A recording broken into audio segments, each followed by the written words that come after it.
Hey dreamer, tonight we'll unwind by leaving the modern world behind and stepping into ancient Rome's less glamorous corners.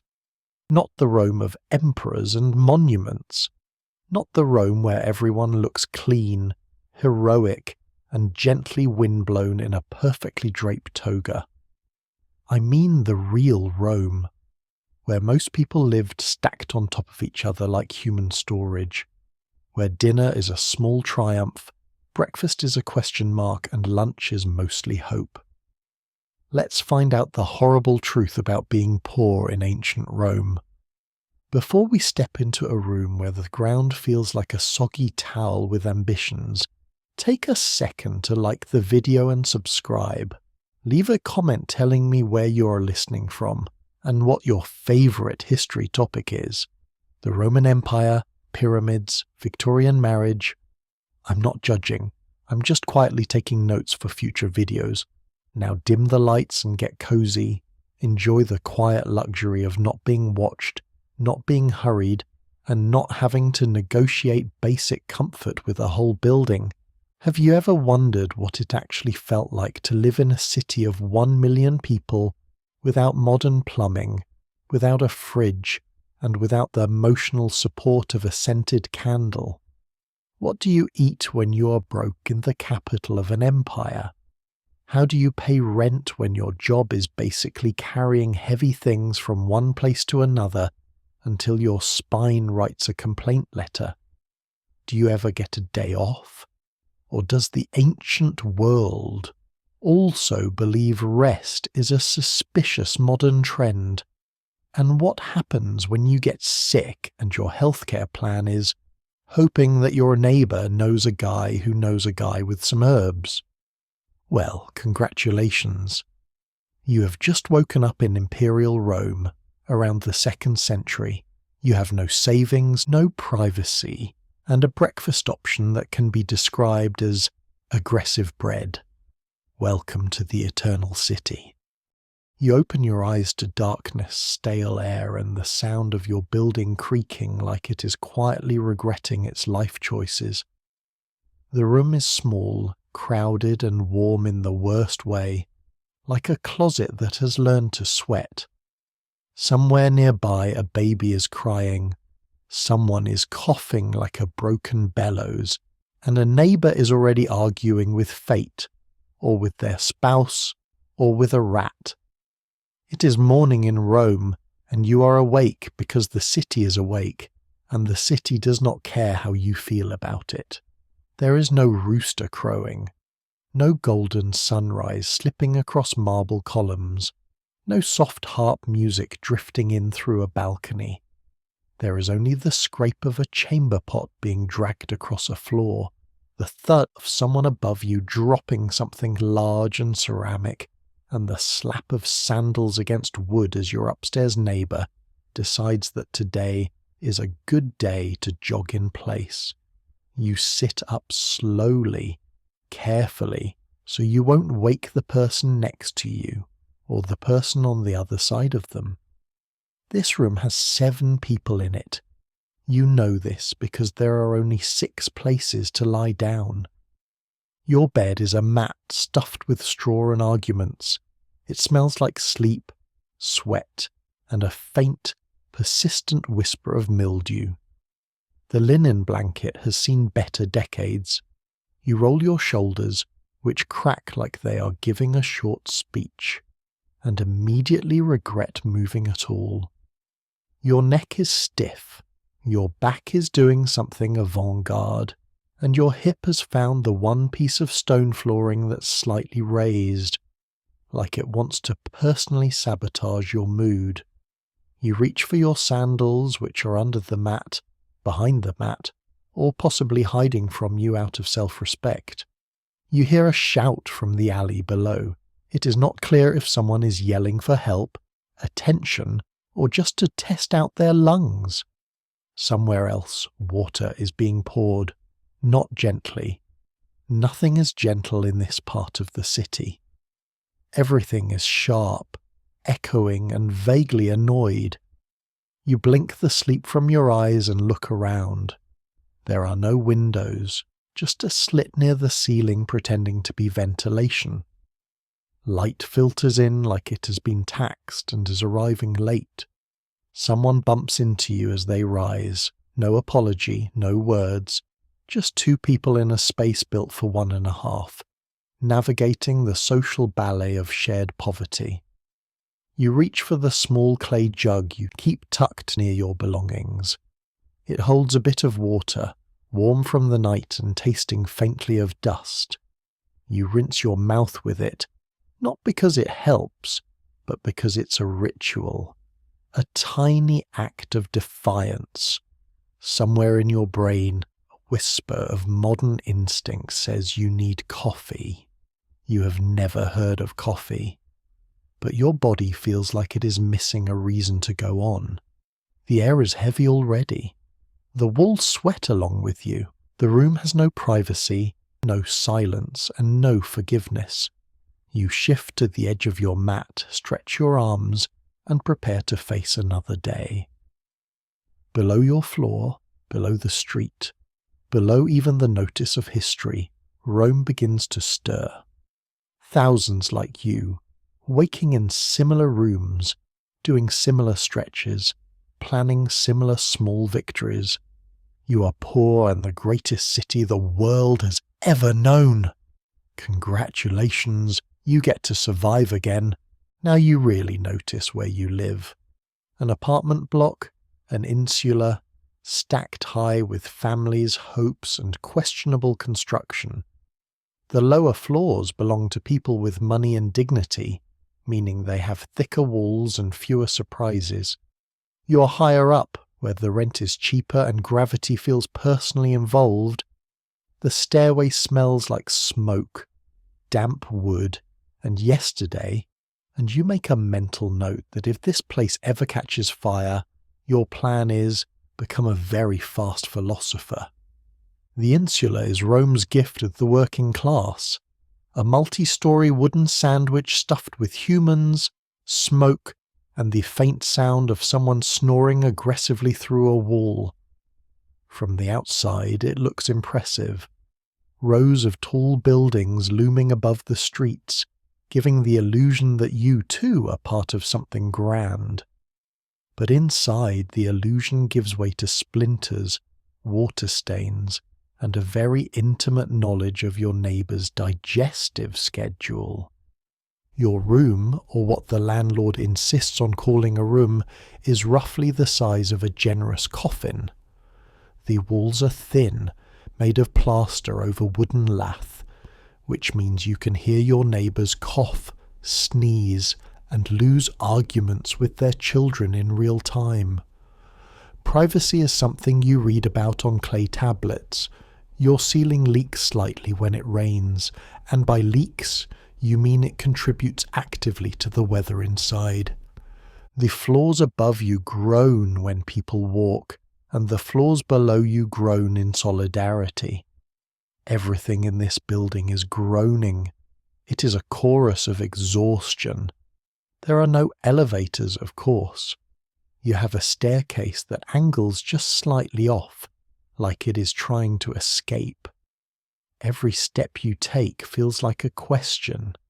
Is this the one that gives out? Will today be the day you get mentioned in a cautionary tale? The walls sweat in the summer and freeze in the winter. You hang your clothes on a line that stretches across the room like a very practical spider web. Occasionally someone bumps into it, and your only tunic ends up in a neighbour's soup. You're on the 4th floor. This is both a badge of financial prudence and a death sentence in case of fire. Fires in insulae are not rare. They are more like a feature. Between cooking braziers, oil lamps, and the occasional poor decision involving a torch and optimism, these buildings are kindling with a mortgage. Your escape plan involves several stairs, a prayer, and a head start. The walls have names carved into them, little messages from previous tenants, warnings, declarations of love, a few creative insults aimed at the landlord.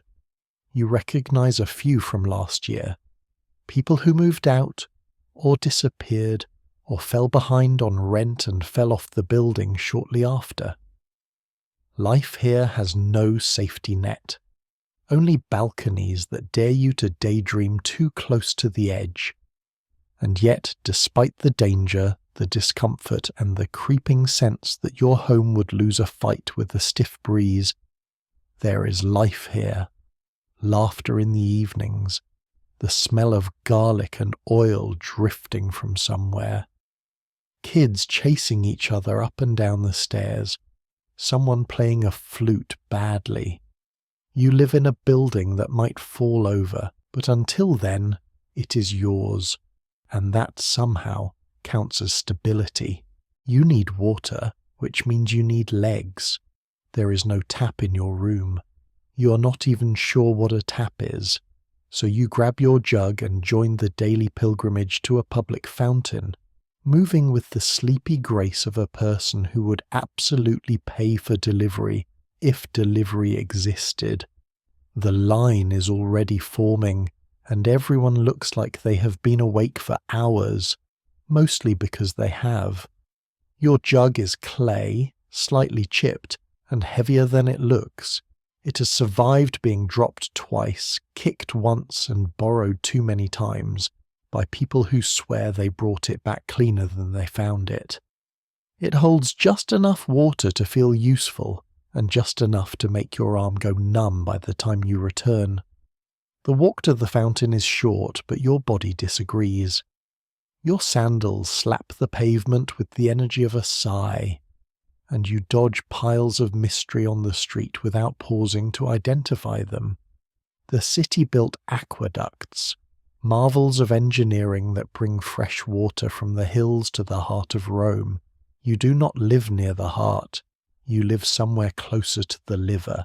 Your nearest fountain is public, which means crowded, loud, and constantly damp. It smells like stone, metal, and the echoes of other people's bad decisions. It gurgles with confidence. You wish you could say the same. The line moves slowly. An old woman is arguing about who cut in front of whom. A boy is whistling through his teeth in a way that makes you question the future of music. Someone has brought a bucket so large it looks like they are trying to water a vineyard. You stand there, jug in hand, thinking about how much easier life would be if you could bathe in sarcasm and drink your own patience. By the time it is your turn, you're sweating slightly. Not a lot. Just enough to cancel out the first few sips of water you're about to collect. You lean down, steady your jug, and fill it slowly. The water comes out cold and clear, like something out of a dream. You try not to think about where it has been. You tell yourself it is clean. It probably is. Mostly. It depends on what upstream gods are doing today. You hoist the jug back up, one hand on the bottom, one on the handle, balancing it like a sleepy waiter carrying regret. The walk back feels longer. Your arm is trembling by the third corner. The jug starts sloshing at the halfway point, because water has no loyalty and refuses to stay still. You press it to your side, ignoring the growing wet patch on your tunic, and try not to think about how many more days you will do this. Back at home, you portion the water carefully, a little for drinking, a little for washing, maybe a splash for cooking later, if the mood and the grain agree. You do not waste water, you cannot afford to. There is no endless stream behind a wall, just a daily ritual built on repetition and mild suffering. It is humbling. It is exhausting. It is your normal. Some wealthier homes have pipes, lead ones, which is fine if you enjoy headaches and dying mysteriously. You envy their convenience, not their plumbing. Still, you wonder what it feels like to turn something and get clean water without public debate. You wonder what it is like to forget where water comes from, because it always just appears. Until then you carry it, one jug at a time, and every drop that does not spill on your sandals feels like a small damp victory. It is time for breakfast. Bad idea. You eat something simple, like bread or porridge, because that is what poor people eat when they have to keep living. The bread is dark, dense, and determined, like it was baked by someone who hates joy. If you're lucky, there is a little olive, a bit of cheese, maybe a smear of something salty that claims to be a sauce. You chew slowly because eating fast does not make it taste better. It just makes the day arrive sooner. The bread is mostly flour and mystery. It has the texture of an ancient roof tile and the emotional warmth of a cold handshake. You have to soak it in water or wine to make it chewable, and even then it resists like a gladiator fighting off early retirement. Each bite takes effort. You work your jaw like it is lifting weights. The crust scratches the roof of your mouth in a way that feels personal. You consider the porridge alternative. It is made from grains that wanted to be bread but gave up halfway. It is warm, but only in the way that room temperature soup is technically warm. You eat sitting on a stool that wobbles, leaning over a bowl that has seen better weeks. There is no coffee, there is no tea, there is no gentle start to the day. The closest thing to a morning beverage is watered-down wine or thin barley water, both of which taste like regret filtered through a sandal. You sip carefully. Hydration is important, and so is not gagging before sunrise. Around you, others are waking up and going through the same routine. A neighbour crunches into something that might be a crust of yesterday's bread, or possibly just a rock with seasoning. Someone else is gnawing quietly, probably trying to make eye contact with the divine in between bites. A baby cries again. You try not to resent it. It is probably hungry too. You all are. If someone in your household did well at the market yesterday, you might have a small piece of cheese. It is hard, sharp, and smells like the inside of an old boot, but it adds flavour. If you're very lucky and someone had a good relationship with a vendor, there might be a date or two. Dried, sweet, and gone before you remember chewing. There is no cooking, not in the morning. Fire is expensive and dangerous. Breakfast is cold, dry, and fast. Your job does not wait, and neither do the streets. You do not eat to enjoy. You eat so you can stand up without falling over. Food is fuel, and this particular fuel comes with splinters. You glance at your coin pouch again, thinking about the possibility of lunch, or maybe a snack if you walk past a generous stall owner. It is too early for hope, but not too early for planning. You scrape the last of the porridge from the bowl, wipe your fingers on your tunic, and stand. The stool creaks like it has its own opinion. Your stomach, now mildly occupied, gives a small growl of dissatisfaction. You pretend not to hear it. Breakfast in ancient Rome is not a meal. It is a process, a negotiation between hunger and resources, a quiet moment of chewing while you mentally prepare for everything else that will go wrong today. You're not full. You're not satisfied. But you are fed, and that is enough for now. You leave the bowl on the table and step into the day with the steady resolve of someone who knows that lunch is optional, but rent is not. You're almost ready for the day. Let's get dressed, which mostly means you adjust the same worn tunic you always wear. It has been patched so many times it is basically a quilt with opinions. Rich Romans have bright dyes and clean fabric. You have the colour of dust and effort. You tie it up, check your sandals, and accept that your look today is hard-working citizen, with a hint of, please do not ask me to sit on anything clean. Your tunic started its life as white, or beige, or something in the category of once hopeful.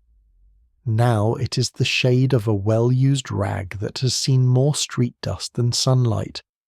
The fabric is coarse and itchy, the sort of material that exfoliates whether you like it or not. The neckline is stretched, the hem uneven, and the side seam is held together with whatever string you had that day, which may or may not have originally belonged to a fishing net. You give it a quick sniff to make sure it is still on speaking terms with public decency. It passes, barely. The thing about owning one outfit is that it becomes part of your personality. People recognize you by your smell and the angle of your shoulder patches. Laundry happens when absolutely necessary, usually by soaking the fabric in cold water and hoping the stains drown out of guilt. Soap is a luxury, and scrubbing is an act of war against your own arms. You check your sandals, which are less shoes and more ideas strapped to your feet. One of them has been repaired so many times the sole looks like a layered cake made of sadness and leather. You tied the strap back on last week using a bit of twine from a market crate and some ancient Roman optimism. They squeak when you walk, not out of complaint but in protest. You have no cloak today.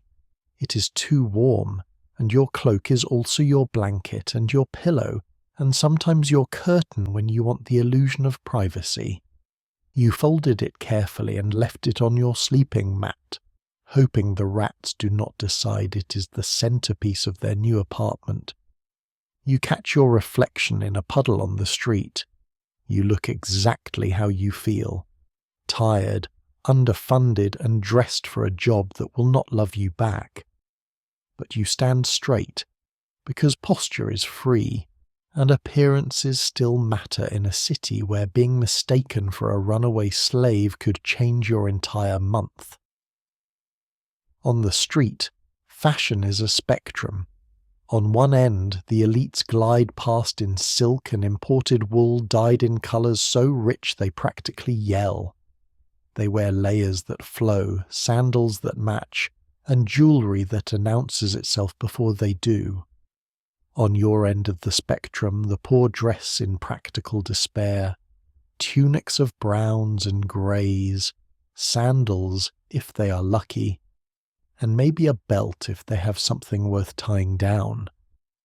You walk with your arms close to your side so you do not brush up against anyone too fancy. The last time you did that, someone mistook you for a thief. The man you bumped into dropped a fig and called for the guard like you had stolen the crown jewels. You apologized, and the fig survived, but your pride took a small vacation. Still, there is comfort in consistency.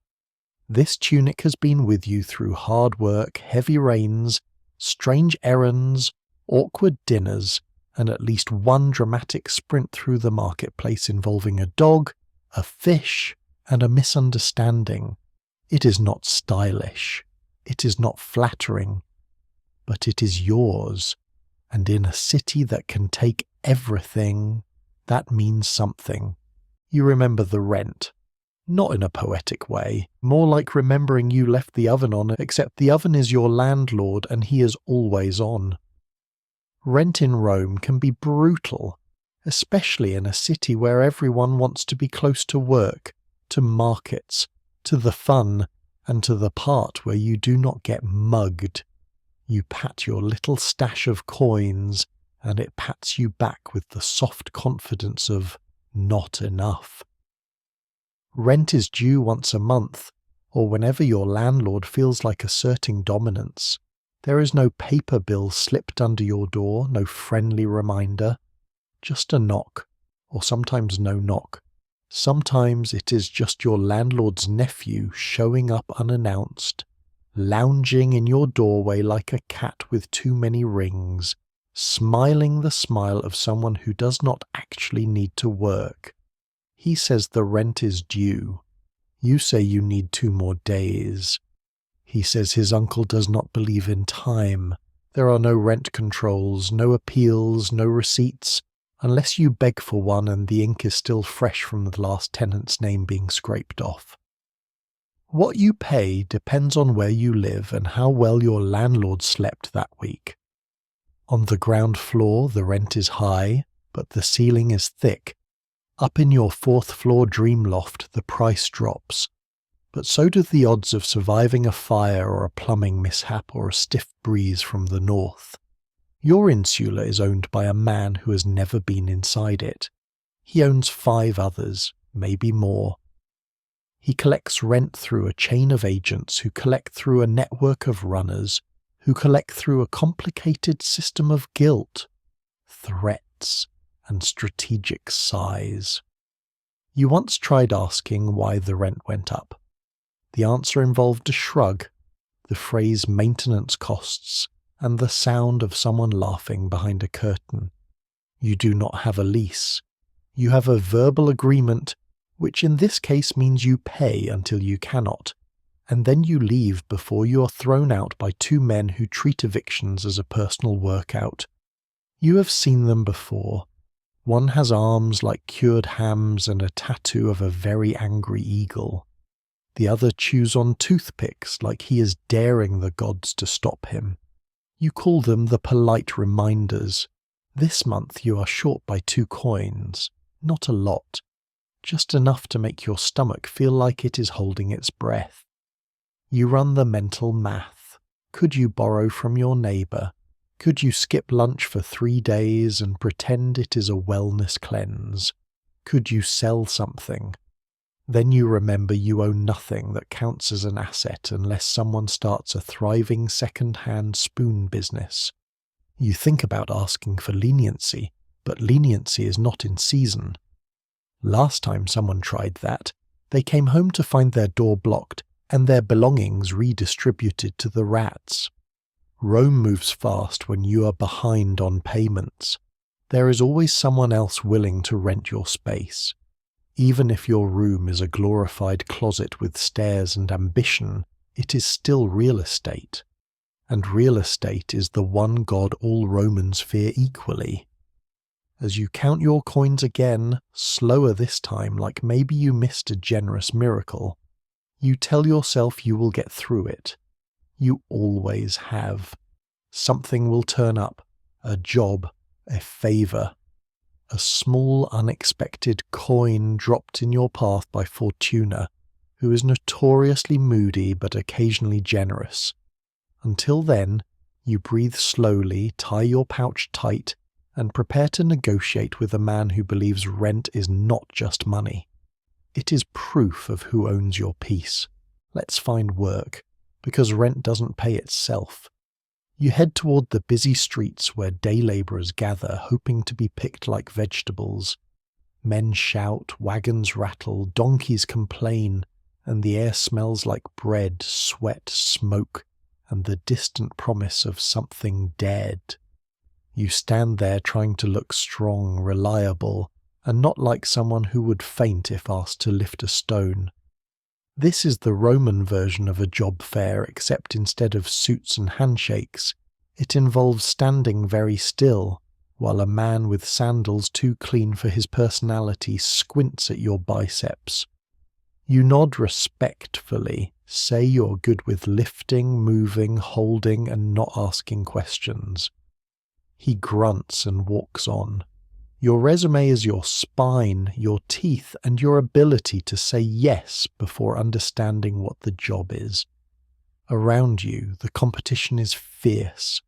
There is the tall guy with arms like marble columns who always gets chosen first.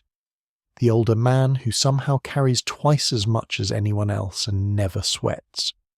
The young one who lies about his experience with scaffolding. You all pretend not to notice each other, like actors auditioning for the same silent role. It is a performance of calm desperation. You shift your weight from one sandal to the other. Your stomach growls. The man next to you smells like garlic and last night's regrets. A cart rolls by too close, spraying dust and possibly tiny bones into the air. You don't flinch. You're trying to look like someone who can carry amphorae full of fish guts without breaking eye contact.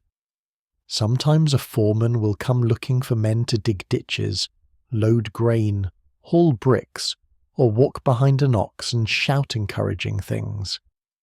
The work is not steady. It depends on the season, on civic projects, on whether someone with actual skills called in sick or quit after falling into a vat of boiling olive oil. Most days you just hope to be the first one standing when someone yells they need 5 strong backs and a 6th one just in case. You try to smile, but not too much. Smiling looks desperate, serious, but not sullen, presentable, but not expensive. It is a delicate balance between looking hungry enough to be motivated and not so hungry that you might bite the foreman. You straighten your tunic for the 3rd time and pretend it is not crusted with the memory of last week's lunch. Then finally someone points at you. You. Yes, you. You nod, step forward, and try not to look too relieved. The man tells you it is hauling work, heavy jars, up a hill. You nod again like that is your favourite activity. He tells you to follow, and you do, weaving through the crowd of not chosen faces. You do not look back. Eye contact with the left behind is forbidden. It feels too much like betrayal. You march off behind the man, your sandals catching on loose stones. You have no idea how many hours this job will last, or whether you will be paid today, or if you will be paid in coin or in produce that was previously refrigerated by a wish.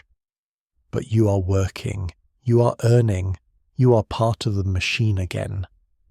And in Rome, that is the difference between eating dinner and discussing dinner as a theoretical concept. The job is simple. Lift this, move that, carry something heavy from one end of the city to the other, while Rome continues to be loud directly into your soul.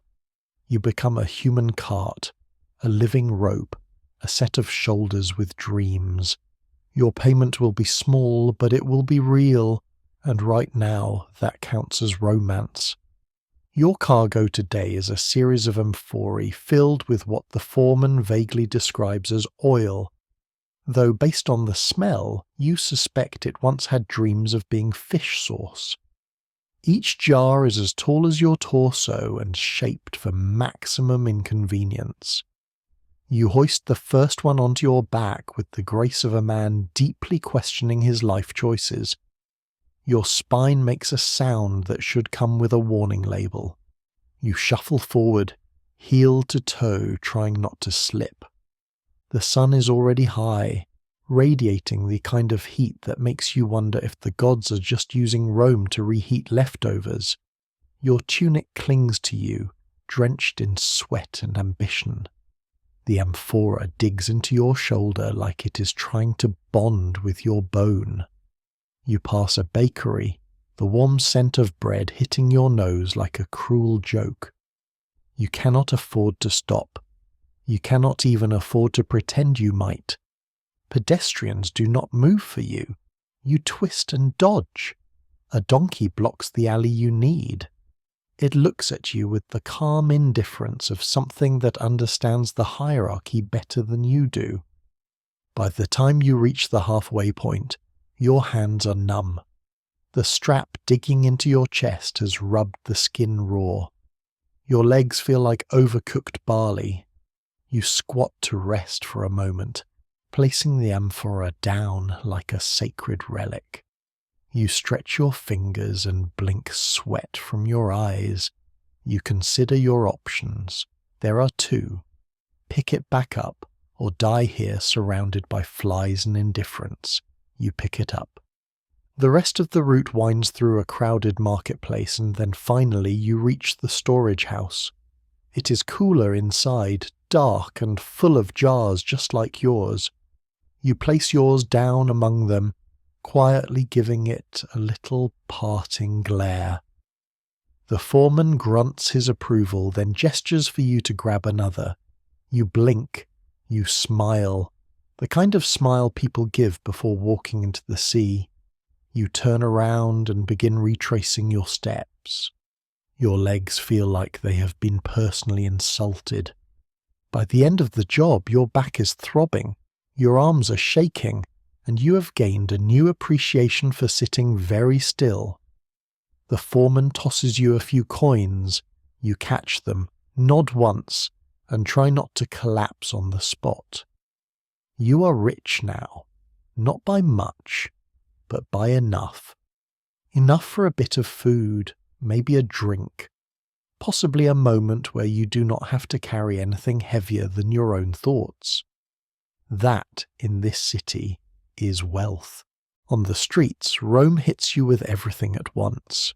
You hear sellers calling out prices, children running, metal clanging, and someone shouting about politics as if shouting is a form of proof. You smell cooking, dung, incense, and fish sauce. Rome is not a city you stroll through. It is a city that happens to you. It does not whisper. It roars constantly in all directions. There are carts piled with vegetables wobbling through alleys that should not legally qualify as roads. Donkeys block intersections again, like they are debating civic policy. You sidestep a pile of something organic and steaming, then another, and then start to suspect the road itself might be alive. The paving stones are uneven, cracked, and set with a kind of cheerful malice. Some are missing entirely, leaving holes deep enough to lose a shoe or a small sibling.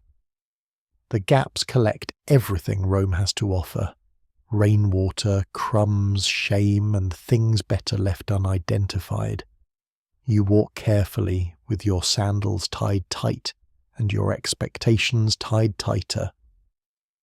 Around you, the chaos is deliberate. Food stalls sizzle with grilled meat and flatbread, while flies circle like bored patrons. Someone waves a roasted dormouse on a stick, trying to convince you it is a delicacy. You consider the texture, the price, and your level of hunger. You walk away, barely. The man starts yelling about how your taste is unrefined. He is not wrong. Merchants bark at you, pushing goods into your line of vision whether you're interested or not. Fabric, pottery, combs, perfumes, dried fruit, stolen gods, maybe even a curse or two. If you stop for one, 5 more descend like opportunistic birds. You learn to keep walking and nod without making promises. The rule here is simple. Eye contact equals purchase. The smells shift with every step. One moment it is fresh bread, the next fermented fish paste being stirred with gusto, then incense from a nearby shrine, sweet and smoky, followed immediately by the unmistakable scent of public toilet. You try to breathe through your mouth but discover this is worse. Rome is a city you taste, whether you mean to or not. There are children darting between legs, chasing each other, chasing nothing, and occasionally chasing someone's lunch. A few run barefoot over cobblestones like it is a game. One bumps into you, grins, and vanishes before you can check if your coin pouch is still attached. You pat your side, relieved. For now. Every few blocks someone is performing. A man balancing on a barrel, a woman singing with too much emotion and not enough melody, a boy juggling rocks with the confidence of a future lawsuit. Crowds gather, cheer, laugh, toss coins. You stop for a second, then remember you have places to be and coins to keep. The politics are impossible to escape. Men gather in corners arguing about grain prices, taxes, or the latest military disaster in a province no one can find on a map. Each speaker gesticulates like they are casting spells. You hear words like conspiracy, corruption, and sabotage thrown around as casually as figs. You keep moving.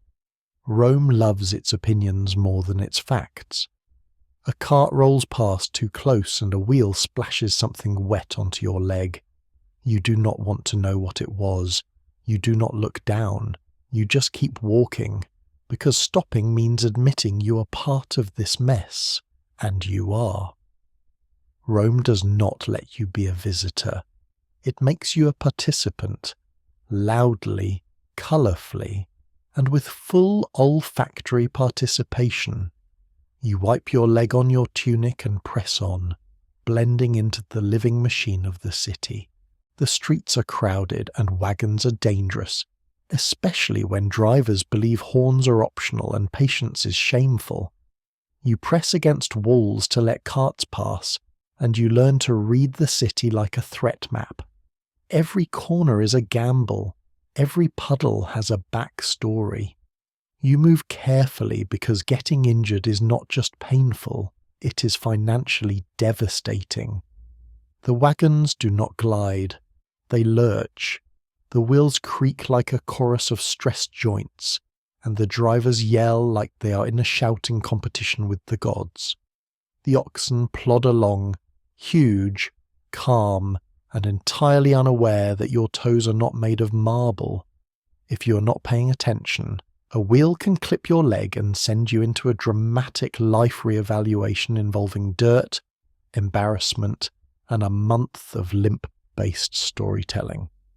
The thing about wagons in Rome is that they are everywhere, even when they are not supposed to be. Technically, heavy carts are banned during daylight hours in some parts of the city, but enforcement is about as consistent as the quality of public bread. So you see them anyway, thundering through alleys, turning corners with the subtlety of a siege weapon, and treating pedestrians as optional speed bumps. You learn the rules quickly. Never assume you have the right of way. Never trust a driver's eye contact. Never step into the road unless you have made peace with all your choices. If you hear a shout, move. If you hear a bell, duck. If you hear nothing at all, panic quietly. Silence in the street usually means something very large is approaching very fast, and nobody had time to warn you. The alleys offer no relief. They are narrower, darker, and often just as chaotic. You flatten yourself against stone walls like a startled fresco, heart pounding, as two carts pass each other with all the grace of angry furniture. You squeeze past crates, barrels, and one very confused goat. Someone is unloading amphorae and blocking the entire path. You wait, pretending to admire a wall while questioning the existence of urban planning. Every time you dodge a wagon, you silently congratulate yourself for surviving another minute in the world's most ambitious city-sized obstacle course. You wonder how rich people travel. Then you remember. They have litters, carried by other people, sometimes with canopies, sometimes with small dogs and larger attitudes. Their feet never touch the ground unless they are inspecting it. You, on the other hand, are very familiar with the ground. You have met most of it with your face at least once. You carry your injuries like unwanted souvenirs. That scrape on your knee, that bruise on your hip from the time you misjudged the width of a turning cart. You remember each one because in Rome, the road keeps records better than the census. Getting injured here is not just a physical problem, it is an economic crisis. You miss one day of work, you miss a meal. You miss 3, you start thinking creatively about whether soup can be made from emotion. If your injury is serious, you rely on the kindness of others, which is a bit like relying on the weather. Possible, but not recommended. You keep moving, eyes scanning the crowd, ears tuned for the sounds of wheels on stone, and swearing in 3 languages. Your steps are measured, reactive, graceful out of necessity. You're not just walking through Rome. You are dodging fate with every step. You have never studied ballet, but you now understand it deeply, because staying alive in these streets is a performance, and your role is simple. Do not become part of the scenery. By midday, your stomach starts complaining like a co-worker who never whispers. You look for something cheap. You have to eat standing up because sitting costs money, or because there is nowhere clean to sit, or because Rome simply does not encourage comfort unless you are rich enough to buy it. Lunch is not a grand affair. It is not a break in the day so much as a short pause to negotiate with your insides. Your stomach is angry, your feet are tired, and your back is writing formal complaints in the language of pain. You scan the stalls for something edible that does not scream future regret. There is bread, of course. There is always bread. It is the city's default setting, dense, chewy, and best described as a test of dental endurance. A small vendor waves you over with a piece of fish on a stick. It smells aggressively honest. You nod politely and keep walking. Around the corner, someone is selling lentil stew, bubbling slowly in a pot that has definitely been through things. You order a small bowl, hand over a few of your precious coins, and receive a serving of what looks like warmed mud with ambition. You stir it with the free end of your bread and hope the flavour is better than the appearance. It is not. Still, it is warm. It fills the space. That is all it needs to do. You eat leaning against a wall, eyes half closed, breathing through your mouth to avoid the stronger street smells. Nearby, someone is bartering over a chicken. You're not sure if they are buying it, selling it, or just loudly insulting its parentage. Another man offers boiled eggs, which roll around in a small basket as he yells their virtues with the sincerity of a politician. If you are lucky, someone drops something, a fig, a date, a small piece of cheese. The poor are experts at pretending not to notice until the rightful owner gives up, and then moving in with the speed of a hungry shadow. You are not above this tactic. Hunger is very clarifying. It makes you quick. It makes you inventive. It makes dignity feel like a seasonal item. You glance at a nearby tavern, the kind where the walls are stained and the wine is suspiciously enthusiastic. Inside, wealthier workers sit at tables, talking with their mouths full, arguing about things that do not involve aching feet. You imagine sitting down ordering something with meat in it, drinking wine that comes in a cup and not a shared bowl. Then you look at your coin pouch and remember that imagination is free. Lunch is not. A child runs by with a handful of grapes. You wonder where they got them. You wonder who they belong to. You wonder what it would be like to eat fruit that was not dried, bruised, or previously stepped on. Then you return to your stew and chew with a kind of weary focus. This is what survival looks like, hot, brown, and slightly gritty. When the bowl is empty, you wipe it clean with your last bit of bread and hand it back. You nod to the vendor, who nods back with the mutual respect of two people who understand the cost of staying upright. Your stomach quiets down, not satisfied, just silenced. That is enough. You stretch your shoulders, take a breath, and prepare to step back into the noise. Lunch is over. The rest of the day is waiting, and it is not going to feed itself. You pass stalls piled with vegetables, dried fruit, nuts, and fish that looks like it has already accepted its fate. You check prices with the cautious eyes of someone who counts coins, the way modern people count calories, with fear and denial.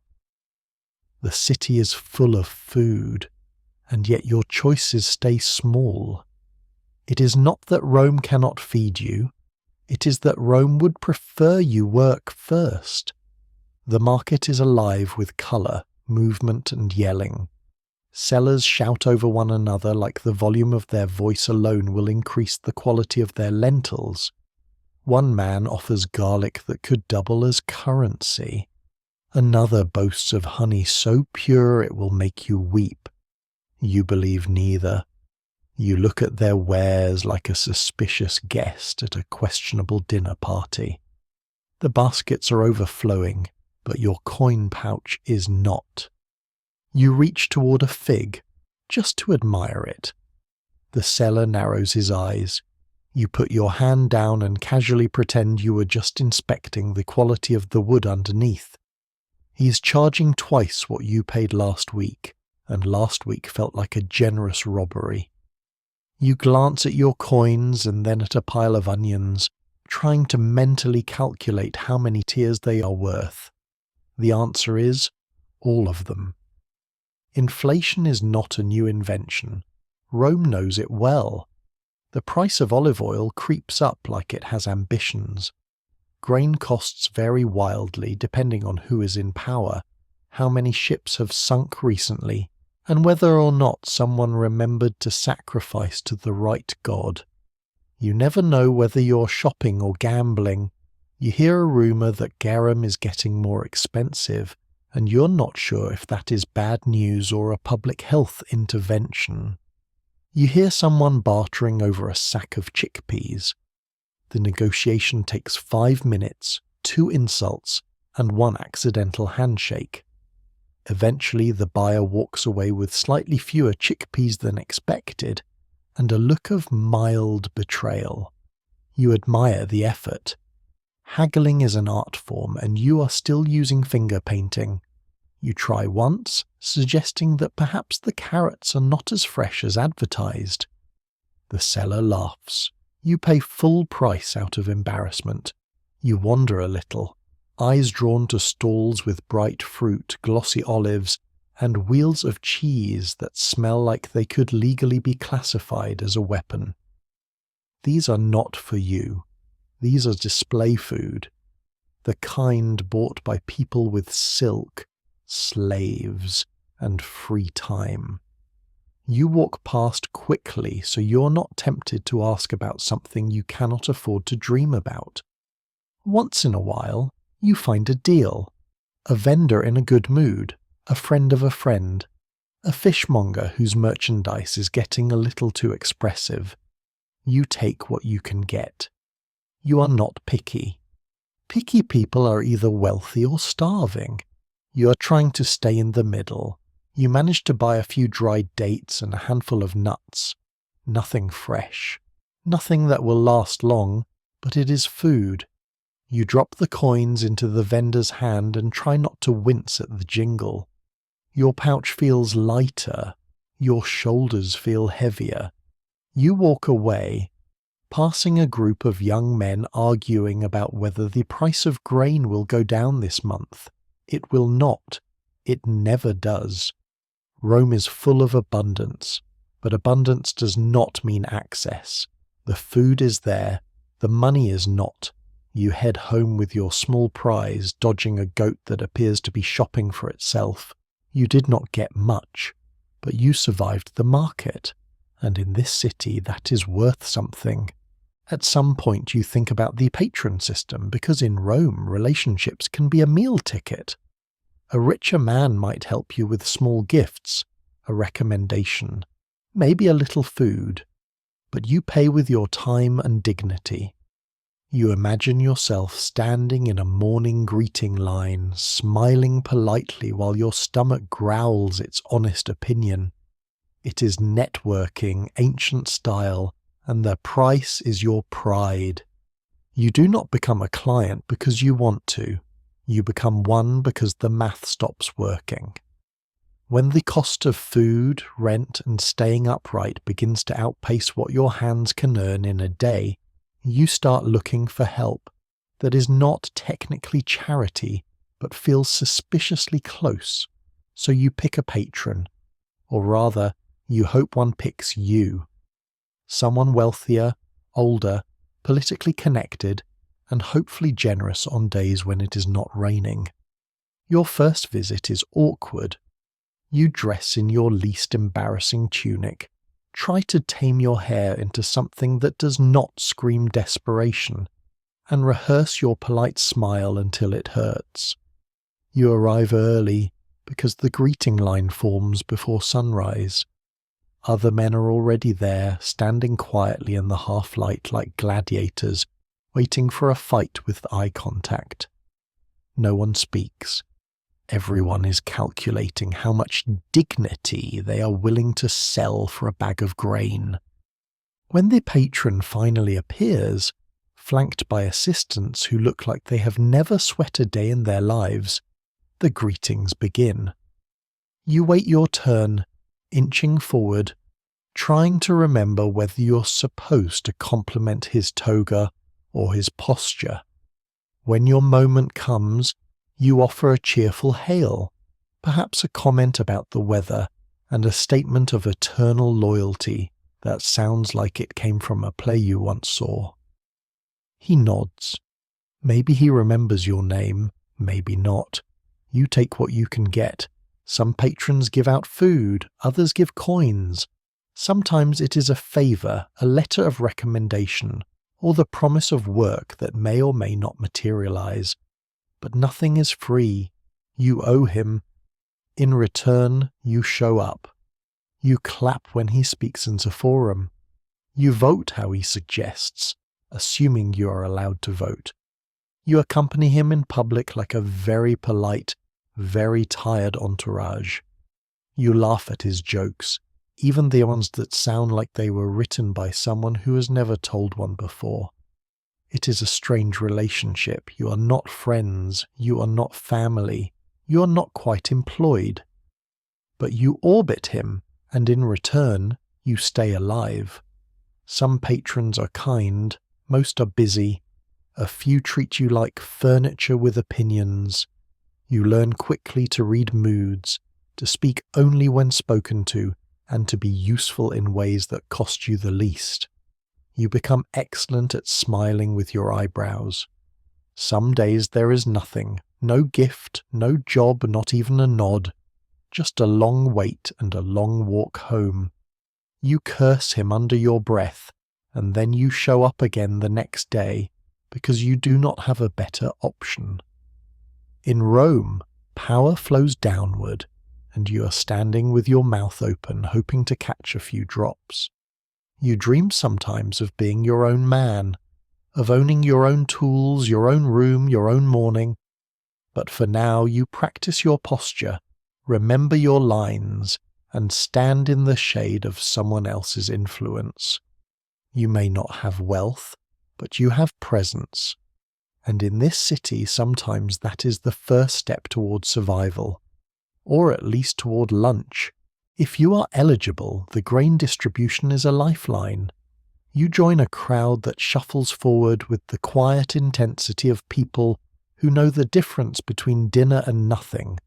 There is grain, measured out, controlled, and watched. You hold your portion like it is treasure, because it is. In Rome, being fed can feel like being chosen. You wake up early on grain day, not because you want to, but because the line starts forming before the sun even bothers to rise. You pull on your tunic, tie your belt, and tuck your grain dole token into the safest spot you have, which, realistically, is your armpit. That small piece of marked wood or metal is your ticket to eating this week. It might not be much, but it is more than nothing. And nothing is always dangerously close. The line stretches forever. Poor, tired faces staring straight ahead like they are afraid of hope. You take your place behind a woman with 3 kids, and ahead of a man who looks like he once wrestled in the army and now wrestles pigeons for crumbs. Nobody talks. The sun rises slowly, and the air turns heavy with sweat and the smell of nerves. Guards watch the crowd, not to protect you, to protect the grain. This is Rome. The empire gives with one hand and keeps the other clenched. One wrong move, one wrong word, and your spot in line vanishes faster than your appetite. You shuffle forward as the cart arrives, pulled by oxen and loaded with sacks that seem far too few for how many people are still behind you.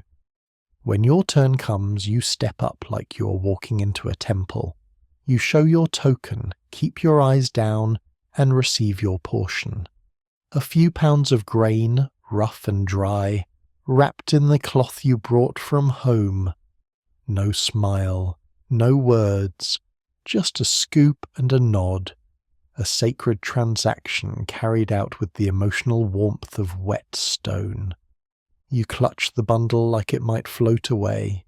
It is not glamorous, not tasty, not even clean if you're honest, but it is food, and today that is enough. Behind you, the line keeps moving. Ahead of you, the noise of Rome resumes like it never paused. But for 1 second, you just stand there, holding a sack of survival. Sometimes the grain is late. Sometimes it is mouldy. Sometimes the official says your name is not on the list, and you stand there arguing with a man whose soul left his body years ago.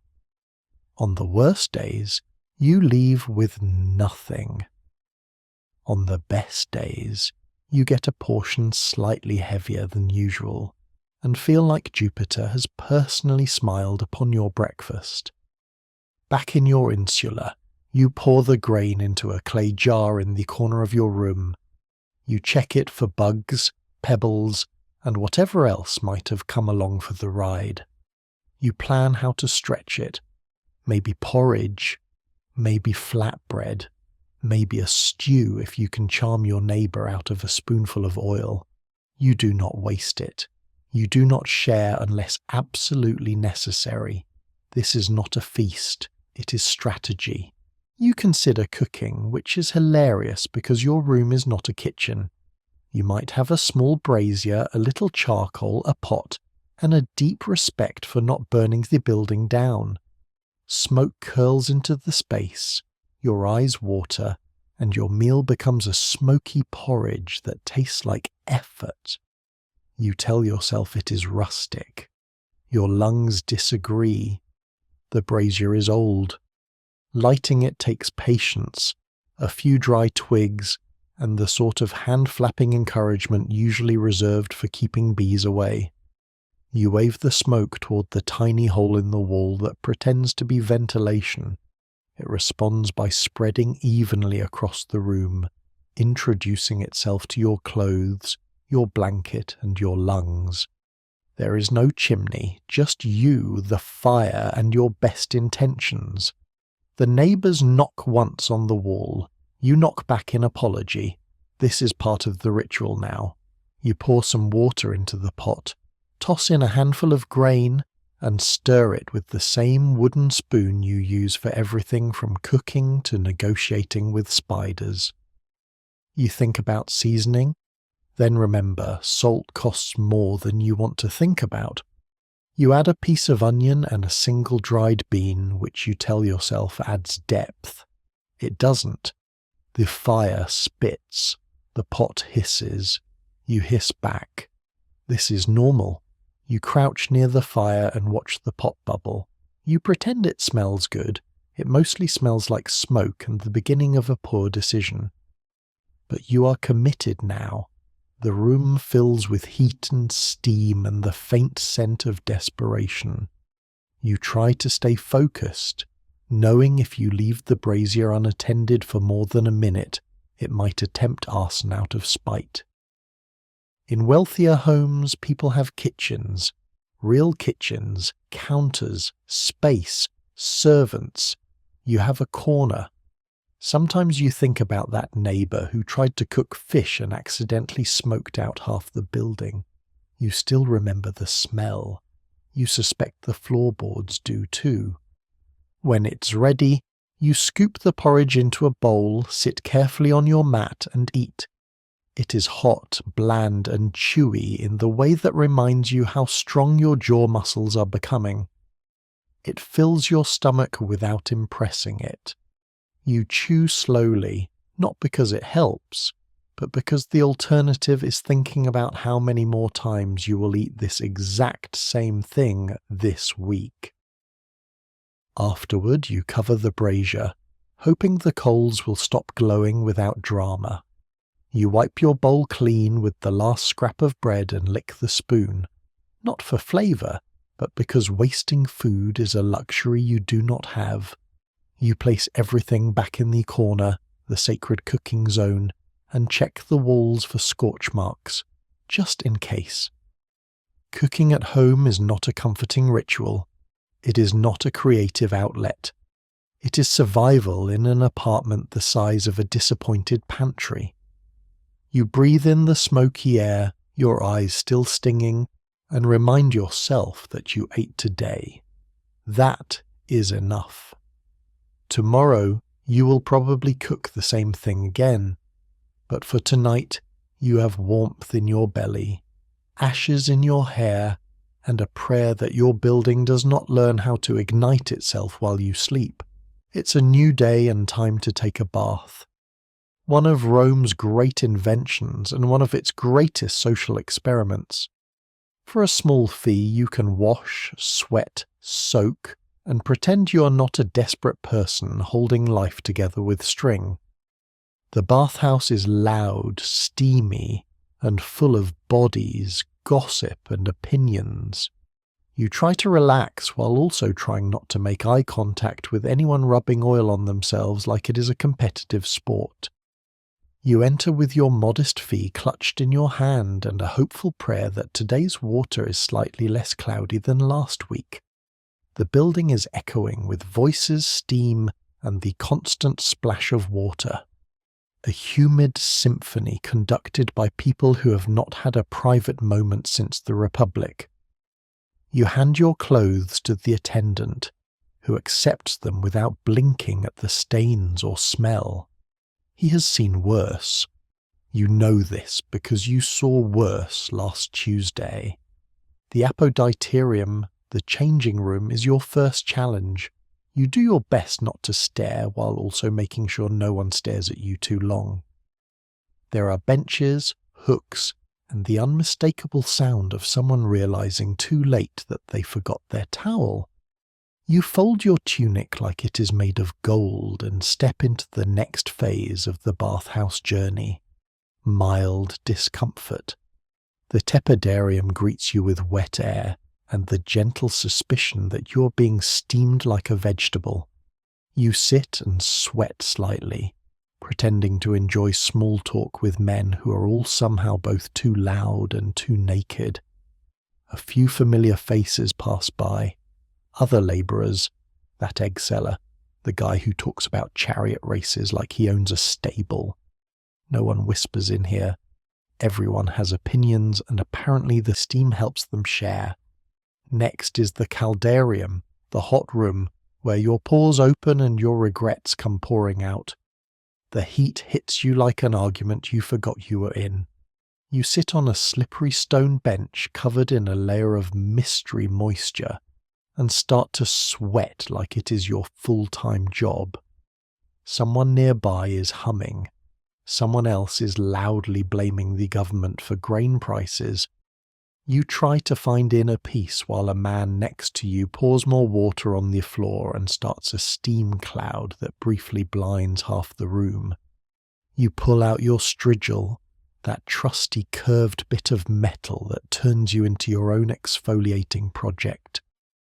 A friend helps, smearing olive oil across your back like he's prepping a roast, then scraping it off with the kind of enthusiasm usually reserved for enemies. You return the favour. It is not optional. No one leaves unscraped. Then comes the frigidarium, the cold plunge. You step in and immediately regret every life choice that led to this moment. You dunk once, twice, and come out feeling clean, shocked, and suspiciously awake. Your skin tightens, your soul clenches, but you do feel better. Cold, but better. You dry off with a cloth that feels like a large napkin and redress in your single tunic, which now smells like a stranger. Still, For a few precious minutes, your skin feels new. You sigh as the fresh sensation fades. The illusion of comfort is brief, but it counts. The baths give you something rare, a moment to feel human, to laugh, to sweat out the week. A tiny escape from the dirt, the noise, the strain of just getting through the day. You will be filthy again by tomorrow, but for now, you are clean, or clean enough, and that is a kind of victory. Let's talk about the latrine. The public toilet is a long bench with holes, and you sit next to strangers like you are all having a meeting that should have been an email. The smell is impressive. The sound effects are honest. You learn quickly that in Rome, community is not a metaphor. It is literal. It is shoulder to shoulder. You do not come here for peace. You come here because you have no other option. Your insula does not have its own toilet. The closest thing you have to plumbing is rain falling through the roof. So when nature calls, you grab your sponge stick and make the walk with the kind of dread usually reserved for tax day and dental work. You pass others doing the same, eyes down, expressions neutral. No one is proud of this. The public latrine is a stone building, always damp and never empty. Inside, rows of smooth stone benches line the walls, each bench with evenly spaced holes cut in. Some for sitting, some for cleaning. You are not always sure which is which, and frankly, you are afraid to ask. There are no stalls, no dividers, just you, a line of strangers, and a strong reminder that dignity is a flexible concept. You find an open spot, sit, and do your best to look calm while everything in your body tightens from the stress of being this close to other people in this specific context. Someone on your left coughs. Someone on your right sighs loudly. Across from you, a man tells a story about a fish he caught that was supposedly as big as his arm. No one believes him. No one corrects him either. It is a code of silence born from mutual embarrassment. The floor is wet. From what you do not want to know. You carefully keep your tunic off the ground and avoid eye contact with the sponge stick lying nearby. That sponge is communal. You know this. You accept this. But you do not have to like it. It rests in a shallow gutter of water that constantly flows beneath the bench, rinsing and recycling in a way that seems more optimistic than effective. You use it quickly, firmly, and without reflection. There is a conversation going on in the far corner. Loud laughter. Someone claps. You wonder if they are playing a game or just trying to pretend this is not what it is. People bond in strange places. Apparently this is one of them. You glance at a small mosaic above the door depicting Neptune riding a dolphin. It is beautiful. It is also wildly out of place. You wonder who thought decorative sea gods would improve the experience. A breeze wafts in through a narrow window near the ceiling. It does not help. It just stirs the air like a spoon in soup you would never drink. You finish your business, rise carefully, and adjust your tunic like nothing happened. You nod politely to the man next to you, who nods back, and in that brief exchange is the full weight of shared suffering. You step outside, take a deep breath of slightly cleaner air, and walk away without looking back. The smell lingers. It always does. But you are grateful, not for the experience exactly, but for the fact that Rome, for all its filth and flaws, at least gives you a place to go, even if that place is a bench, a sponge, and the memory of someone humming loudly to avoid hearing themselves think. If you feel sick, you do not search the internet for symptoms. You do not even have the comfort of doom scrolling. You might visit a healer, buy herbs, or ask someone's aunt who swears by a certain mixture that tastes like a tree. Real doctors exist, but they cost money. You do what poor people in every era do. You rest if you can. You hope. You bargain with the universe quietly. At first you try to ignore it. A headache, a stomachache, a general feeling that something inside you is drafting a complaint. You tell yourself it is nothing. You blame the stew. You blame the weather. You blame the neighbour who was coughing near the bread stall yesterday. Then the fever hits and the world turns soft around the edges. Now it is not nothing. It is something, and it is not being subtle. You lie down on your mat and try not to shiver. You pile every piece of fabric you own on top of yourself and still feel cold. Then 5 minutes later you are sweating through the floor. Someone offers you a potion made with boiled herbs and what they call forest magic. You drink it because dignity left 2 hours ago. It tastes like old socks and mint. You do not ask what else was in it. There is a woman in your building who calls herself a healer. Her tools are a bowl, a few sharp fish bones, and several theories about wind inside the body. She burns incense and waves it over your head. You feel mildly better, but that might be from the distraction of smoke now pouring into your eyes. She charges 1 coin and leaves with 2. You're too tired to argue. Real doctors wear white and smell like ambition. They live in better neighbourhoods and mostly see people who can afford to die slower. If you manage to visit one, you sit in a hallway with people holding chickens, groaning and occasionally mumbling to Mars. When your turn comes, the doctor looks at your tongue, listens to your stomach like it is gossiping, and then prescribes wine, rest, and a mix of herbs you cannot name and definitely cannot afford. You nod, thank him, and go home to eat whatever soup you can afford to boil. If the sickness gets worse, people bring offerings to household gods, a clay figurine, a bit of bread, a whisper of desperation. You do the same. You light a candle if you have one. You promise to be better, to be grateful, to never eat street oysters again if the gods just let you stop shaking. You try to sleep. The fever dreams come anyway. You wake up convinced a lizard has been judging you from the corner. It is probably not real. Some people survive these episodes with rest and water. Some people do not. The city is full of dangers you cannot see. Germs are not a concept yet, but everyone knows. Sickness travels with the wind, with filth, with strangers, and sometimes just bad luck. You wash your hands when you can. You avoid coughing neighbours. You stay far away from anyone with a rash. That is all you can do. After a few days, if fortune is on your side, the fever breaks. You feel like a sponge that has been wrung out and left to dry. You are weak, dizzy, and suddenly aware of how hard everything is when your body refuses to cooperate. But you are alive. You sit up. You eat a little something. You breathe deep and smell your own sweat. That is recovery in Rome.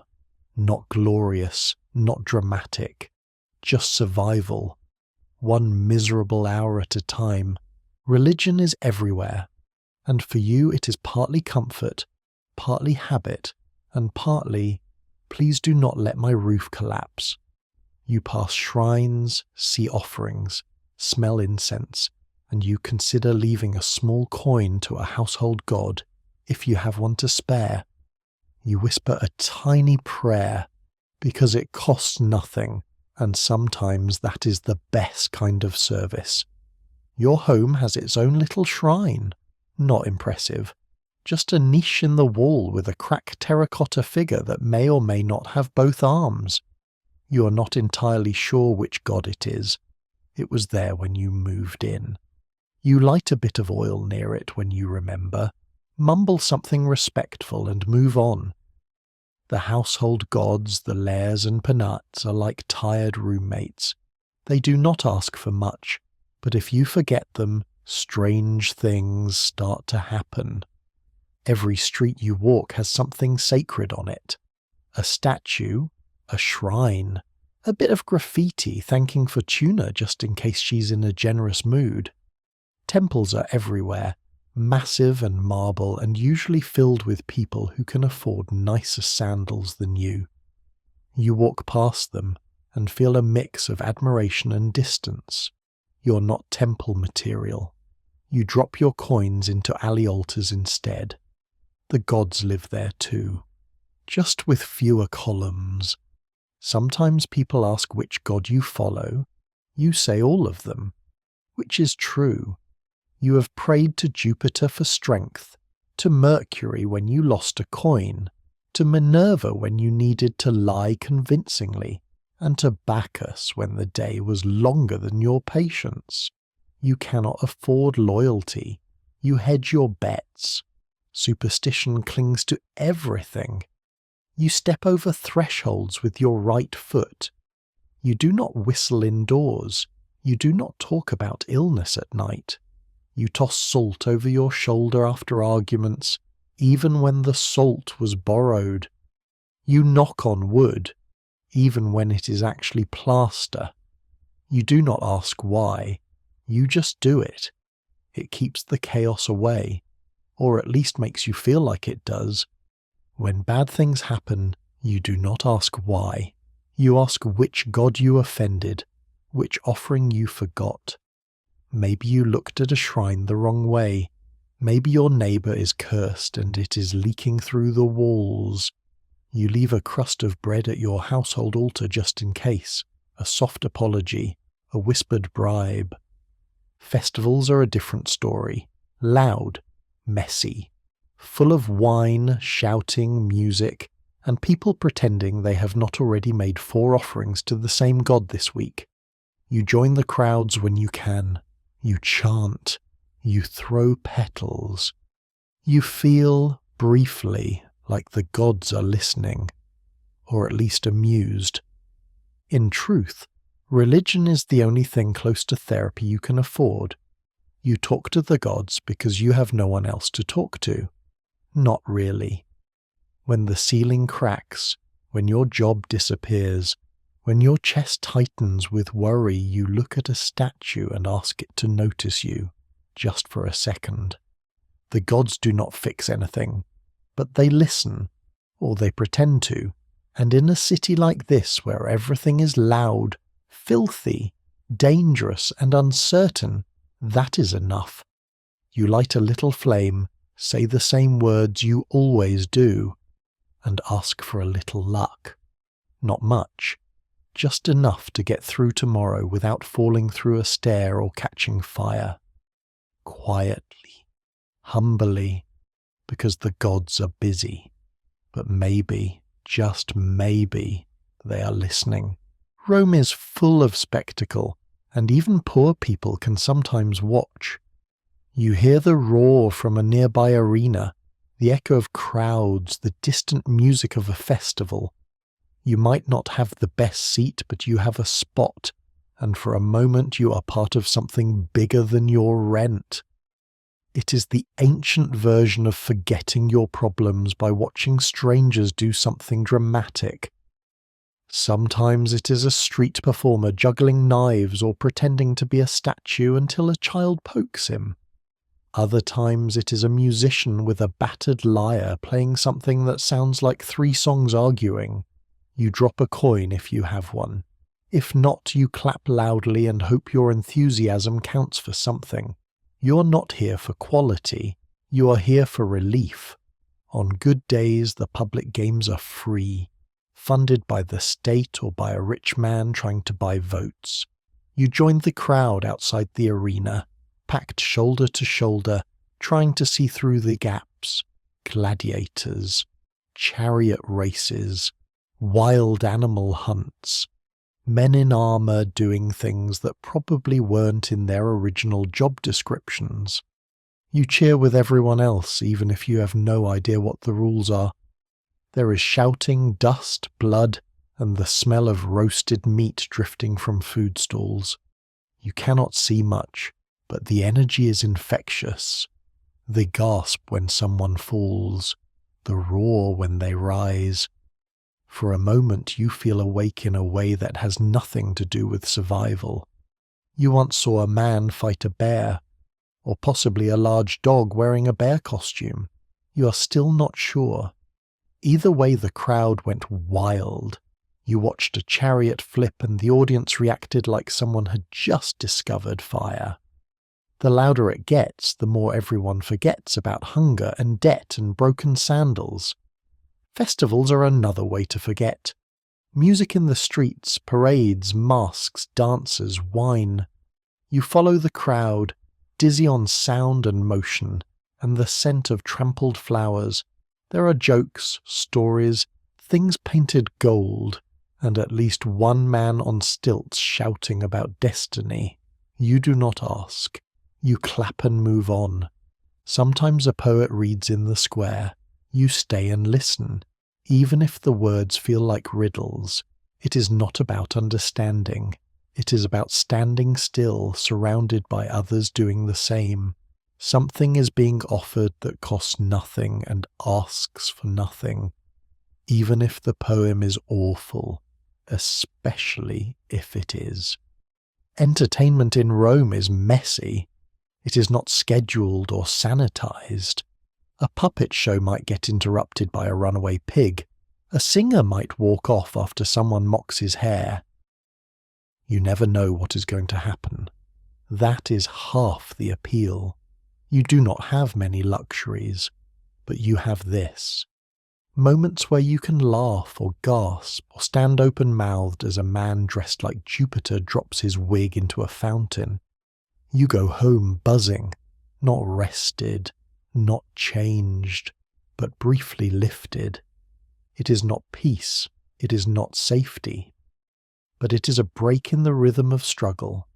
Entertainment in Rome is not about escape.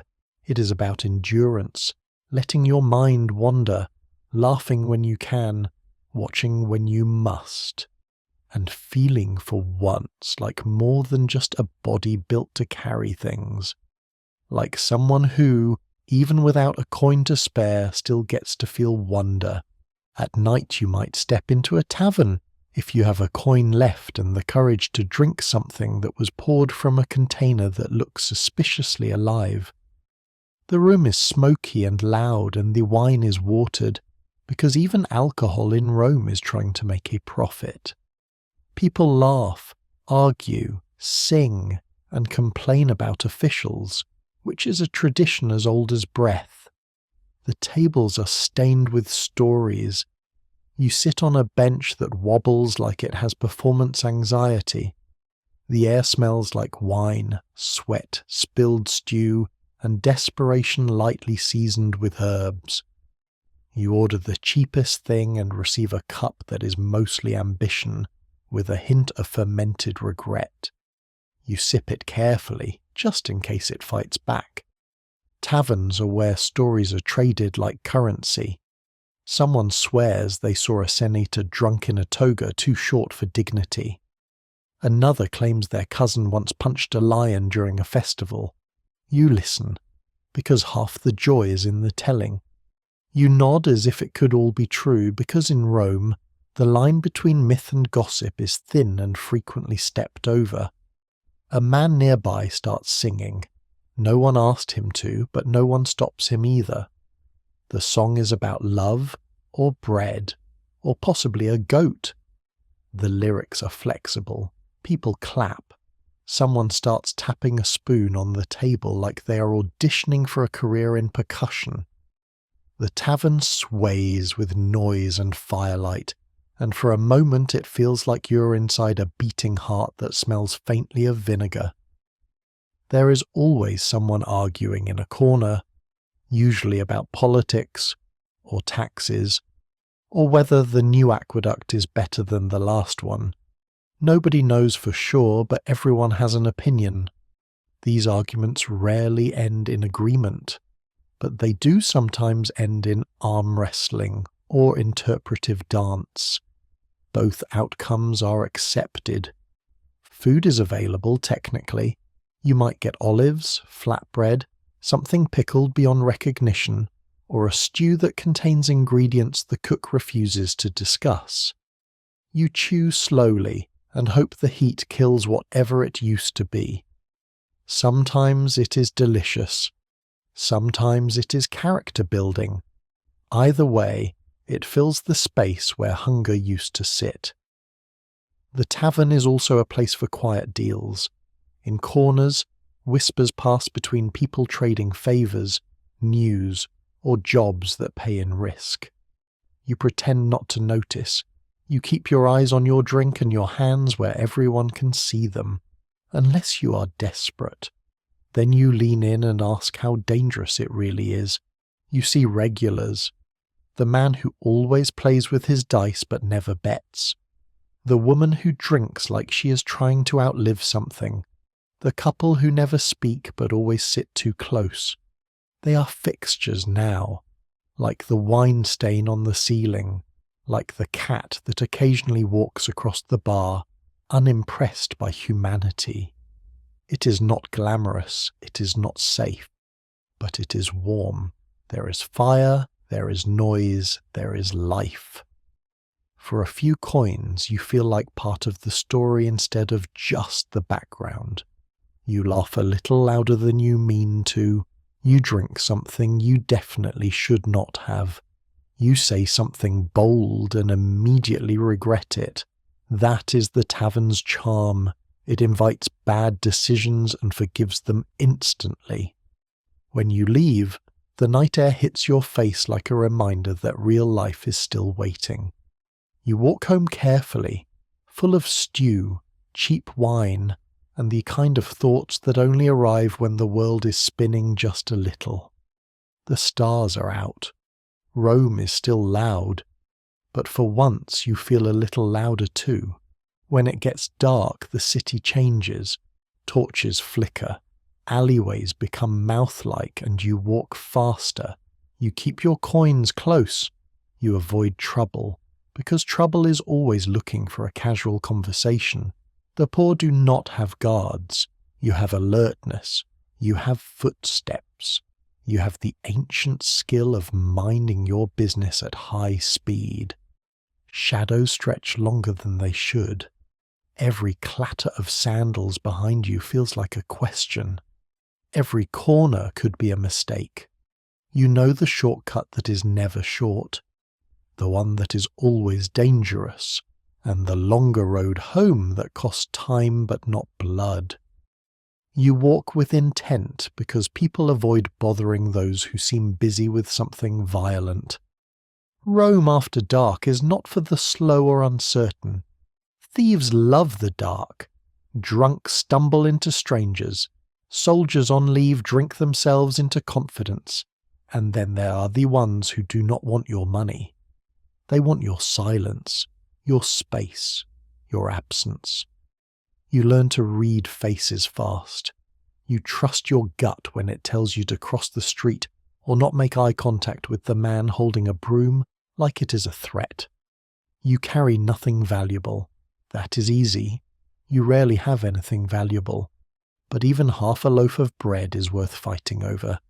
You have seen a man lose a sandal and chase the thief barefoot, swearing in 3 languages. You walk faster, not because you are afraid, but because you are practical. Some nights the city is full of noise. You prefer that. Laughter, shouting, music, sandals slapping pavement. A loud city is a living city. A quiet city is a trap. You pass closed doors and shuttered windows, and you feel like even the buildings have braced themselves. A dog barks. Or maybe it is a man pretending to be one. Either way, you do not check. Rome has watchmen in theory. They carry clubs and walk with self-importance. But they are few, tired, and easily distracted. If you scream loud enough, they might arrive eventually. Maybe. So you do not scream. You move like water. around trouble, around dark corners, around anyone too interested in your existence, you develop instincts. A sense in your spine that tells you when to turn, when to vanish into a doorway, when to pretend to admire a wall until someone passes. You learn how to look like you are going somewhere important, not rich, not weak, just another body in the night that is not worth the effort. You do not take the same way home twice in a row. You do not linger. You do not look confused. Looking confused is an invitation. Looking curious is worse. You keep your face still and your pace steady, like a person who has already seen everything and none of it surprised them. Eventually you make it back to your insula. The steps groan. The hallway smells like smoke and boiled cabbage, but it is shelter. You press your back against the wall and let your heartbeat catch up. Another night survived. Not enjoyed, not memorable, just survived. You lie down fully dressed, just in case. You listen for footsteps that are not yours. Rome never truly sleeps. It grumbles, it watches. But tonight, you made it. Through shadows, through silence, through streets that were never on your side. You got home. And in this city, survival counts as success. Back at home, family life is real and constant. People share beds, share rooms, share air. Children sleep where they can. Couples whisper because everyone can hear. Arguments travel through walls like smoke. And yet, there is warmth too, the kind that comes from people sticking together because they have no other choice, and because love is cheaper than rent. You step inside and there is no silence. Someone is boiling something. Someone else is snoring. A baby is halfway between sleep and protest. You tiptoe around bodies on the floor, careful not to step on an uncle, a cousin, or a loaf of bread someone was saving for tomorrow. The room smells like everyone who lives in it, plus dinner, plus laundry that never fully dries. There is no privacy. None. If you want to cry, you do it with your back turned and your voice low. If you want to have a serious conversation, you have it using the secret family code of eyebrow movements and throat clears. If you want to be alone, you wait until someone goes outside and stand exactly where they were. It is the closest you get to solitude. Still, there is comfort here. People make room, they shift, squeeze, scoot over. There is always space for one more if everyone exhales at the same time. If someone is sick, others step in. If someone is sad, they are handed food, a blanket, and a story about that one time everything was worse. Empathy is casual and constant. It happens without ceremony. Dinner is chaotic. Everyone talks over each other, and the food disappears faster than it arrived. Children throw questions like darts. Elders answer them with stories that may or may not be true. You eat fast because slow eaters go hungry. You eat everything because nothing goes to waste. You eat together because that is the rule, whether you're angry or not speaking, or just pretending to like your cousin again. You know each other too well. You know who snores, who fakes sleep to avoid chores, who sings in their dreams. You know who always leaves their sandals in the doorway, who hums while sweeping, who has opinions about water temperature. You know everyone's secrets, or at least the ones loud enough to overhear through thin walls. And when there is a fight, it is loud, fast, and over just as quickly. Raised voices, flailing hands, then back to passing bread like nothing happened. Forgiveness is not a speech. It is sitting next to someone again without bringing up the broken clay cup or the thing they said 3 months ago. There is no space, but there is rhythm. Everyone knows when to duck, when to offer help, when to stay out of the way. You grow up in sync. You learn to sleep through noise, to speak without shouting, to share without asking. You learn how to fold yourself into the shape of a family. At night the room settles into a chorus of breathing, occasional coughs, and someone's foot twitching in a dream. You are crammed together like olives in a jar, but you are safe. Warm, alive, loved in that messy, practical way poor people love, not with flowers or poetry, but with shared blankets and saved leftovers, and someone letting you have the good pillow. It is not perfect. It is not quiet. It is not yours alone. But it is home. And in the dark, with the city still growling outside, this little crowded space is a fortress made of people. And that, for tonight, is enough. Children do not get long childhoods here. They run errands, help with trades, carry water, sell small things, learn quickly how not to get hurt. You watch them dart through crowds like sparrows, and you feel something complicated, pride and sadness braided together. In Rome, growing up is not a gentle slope. It is a shove.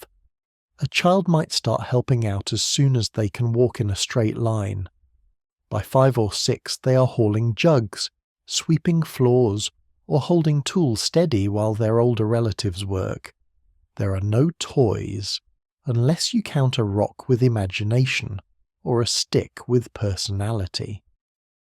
Most games are made up on the spot, and last until someone cries, which is usually about 5 minutes. Some children follow their parents to work, learning by doing, or, more often, by getting yelled at. A girl might stand beside her mother at the market, memorizing prices and how to spot someone trying to steal a fig.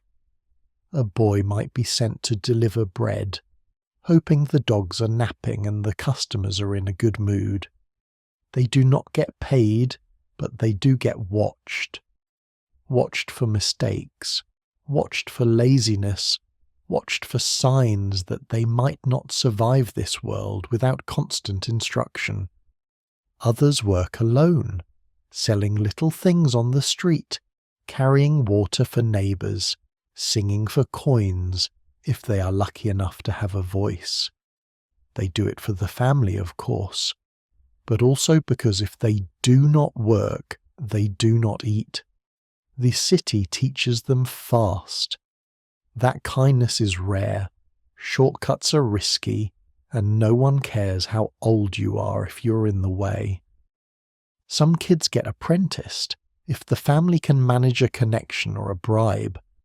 They learn trades like pottery, weaving, carpentry. It sounds good in theory, until you realise they are just working full-time under the label of learning. They sweep up, fetch tools, take blame, and sometimes, if there is time, they actually learn something useful. If they are unlucky, their master is cruel or bored or drunk. Then they just learn pain. There is no school, not for kids like this. Literacy is a luxury. Books are rare and teachers cost money. Some children learn to read street signs, tally numbers, count coins, follow orders. That is their education. That is their curriculum. Survival 101. Offered daily. Tuition paid in sweat. You see a boy balancing a bundle of sticks taller than himself. A girl carrying her sibling while also trying to keep a basket of figs from spilling. Kids weaving through traffic like they were born to dodge carts. They know how to beg without sounding desperate, how to sell without looking pushy, how to disappear when a fight breaks out. And somehow, through all that, they still find ways to laugh. They race down alleys, splash through puddles, steal moments of joy like it is a game they refuse to stop playing.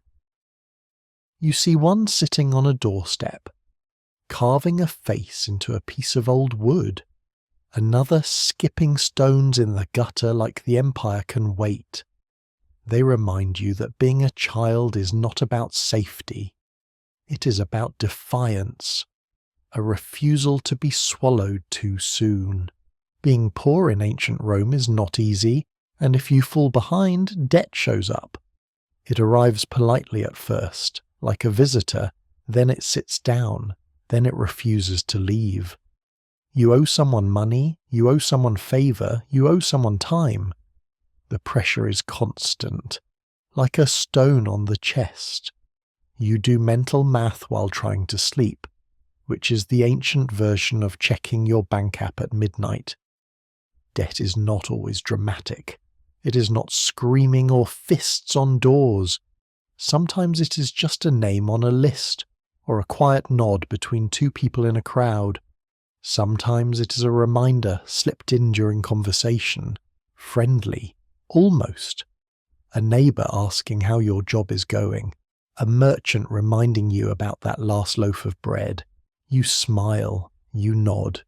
You feel your stomach twist just a little tighter. The problem is, Rome does not run on kindness. It runs on coin, on contracts, on obligations that never forget your name. If you miss a payment, things get serious. Your tools can be taken. Your possessions can vanish. If things go really wrong, your labour becomes the payment. You might end up working for someone who never lets you forget it. In the worst cases, debt can drag your entire household down. Your spouse takes extra jobs. Your children miss meals. Your dignity thins out like a blanket that has been patched too many times. You make promises you cannot afford to keep, and then spend your days trying not to break them. The most dangerous debt is not even money, it is favours. You owe someone a kindness, a look the other way, a task done quietly. These debts are sticky. They come with expectations, and sometimes those expectations are sharp. You do something once, just once, to even the score, and suddenly you are part of something you cannot explain. You do not talk about debt unless you have to. People whisper about it. They notice. A man who used to smile now frowns more often. A woman who was generous with food now clutches her basket tighter. Everyone understands. No one judges, but everyone knows. Rome is big, but gossip is faster. You try to stay ahead. You take extra work, even if it hurts. You eat less. You patch your clothes again. You avoid places where you might see the lender, even if it means walking the long way home. You find coins in strange places, in couch cracks, in old sandals, in jars that used to hold something useful. You turn over every rock, hoping one day there will be something under it. And still you fall behind. Because life is expensive and poor people do not get discounts for trying hard. Bread rises, rent rises, illness knocks you out for a few days and suddenly you're 2 weeks behind. That is how it happens, not with one bad decision, but with many small ones, all necessary, all honest, all adding up like drops in a leaking roof. Debt makes you quiet. It makes you tired. It makes you calculate everything, from whether to light the fire to whether to eat the full meal or save some for later. It makes the world feel heavier. But you carry it anyway. Because there is no choice. Because survival means balancing on a tightrope made of promises and borrowed time. You go to bed thinking about numbers. You wake up thinking about numbers. You hope the gods are feeling generous, or distracted, or bored enough to forget your name on the ledger. Because in Rome, mercy is rare, but forgetting sometimes works just as well. And if tomorrow is kind, maybe you will get just enough to keep the monster under the bed quiet for one more night. You see the wealthy glide by in clean clothes, with servants, with perfume, with the confidence of people who have never stood in a grain line. Their sandals look softer. Their hair looks calmer.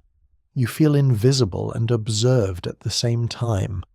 Rome is a city that puts luxury and struggle in the same street, like it wants everyone to develop character through comparison. They move like the city was built for them, and in a way it was. Wide roads, fine marble, shaded porticos. You walk those same roads, but your feet land differently. Their steps are light, yours are tired. They smell like lavender and imported oil. You smell like effort and the kind of soap that judges you. You nod politely if they glance your way, but they do not nod back. Why would they? You are part of the scenery. The contrast is everywhere. You carry your own water, and they have slaves to carry theirs in decorated jugs. You wear patched tunics that look like they survived a war. They wear fabric that flutters like it was spun from silk and compliments. You line up for lentils. They throw dinner parties where food is a game and vomiting is a strategy. You try not to look, but you do. Everyone does. It is like watching a different species in its natural habitat. Sometimes you wonder what it would be like to sit in their gardens, to eat grapes without working for them first, to own more than one outfit, to go a whole day without calculating whether you can afford bread. You imagine walking into a shop and not asking for the cheapest thing. It is a dangerous kind of dreaming. It makes the day feel heavier. The wealthy are not all cruel. Some drop coins in temples or sponsor games for the public. But their charity is not love. It is performance, and it comes with strings. You are supposed to be grateful just for existing in their general area. You cheer when they ride past because that is what is expected. And sometimes you mean it. Other times you just move your mouth and keep your real thoughts quiet. You know the names of the powerful even if they do not know yours. You know which family paid for the new fountain, which senator is pretending not to be corrupt this month, which wealthy widow owns half the neighbourhood. You watch them pass by with bodyguards, jewellery and enough fabric to make tents. You wonder if they know what things cost, not money, cost. You talk about them with your neighbours, quietly, carefully. The stories are always half envy, half comedy. Who had a feast so large the leftovers fed 10 poor families? Who wore shoes so delicate they disintegrated on a wet day? Who had a parrot imported from somewhere no one can spell? You laugh, but you also watch. The worst moments are when you catch their eyes, just for a second, and you see it, the calculation, the curiosity, the flicker of interest, like they are wondering what it must be like to be you. But they do not ask, and you would not tell them. You just look away and keep walking, because your job is to keep going.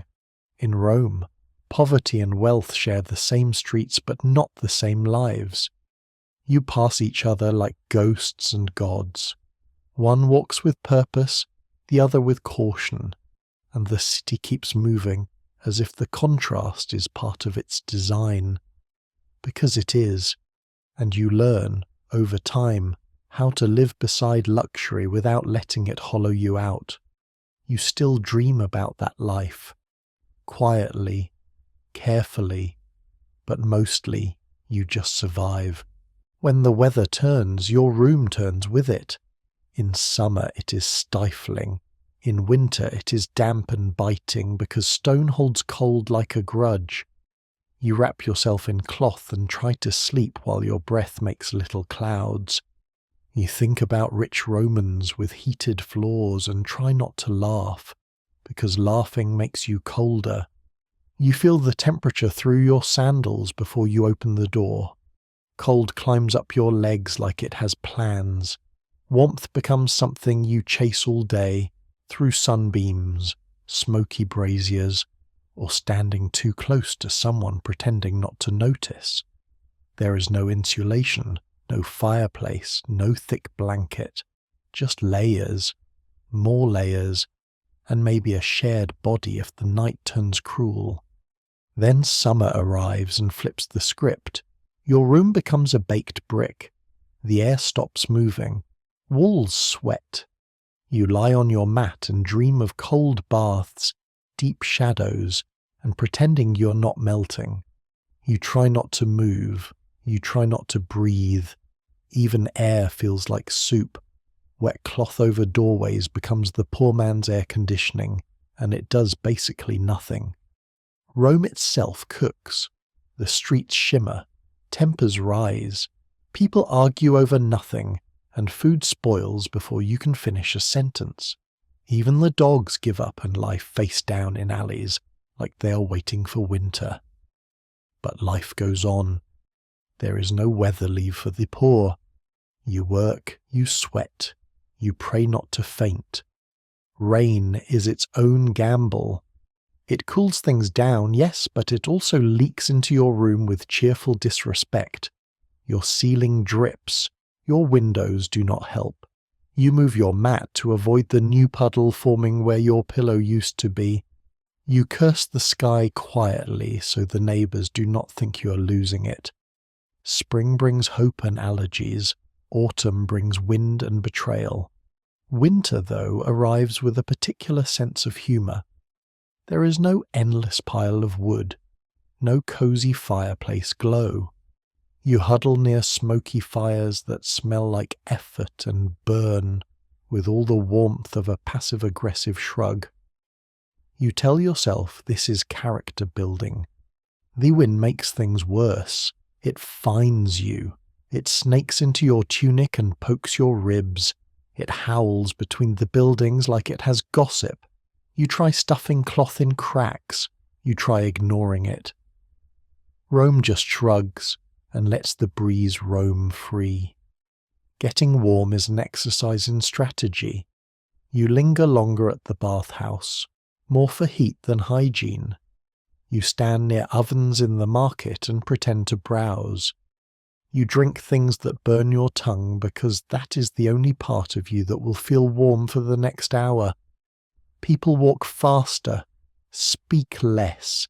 You can tell how cold it is by how quickly the jokes stop. Eventually you learn to judge the day by how hunched people look, how many layers, how much complaining. You start to savour the small wins, a sunbeam you do not have to share, a windless night, a dry morning. Moments of neutrality in a city that likes to pick a season and take it personally. Besides everything, you still find little moments. A joke shared on the stairs, a warm bowl handed to you by a neighbour, a festival day with music, a cool sip of water when you're exhausted. You hold on to these things because they are real, and because the poor have always been experts at making joy out of scraps.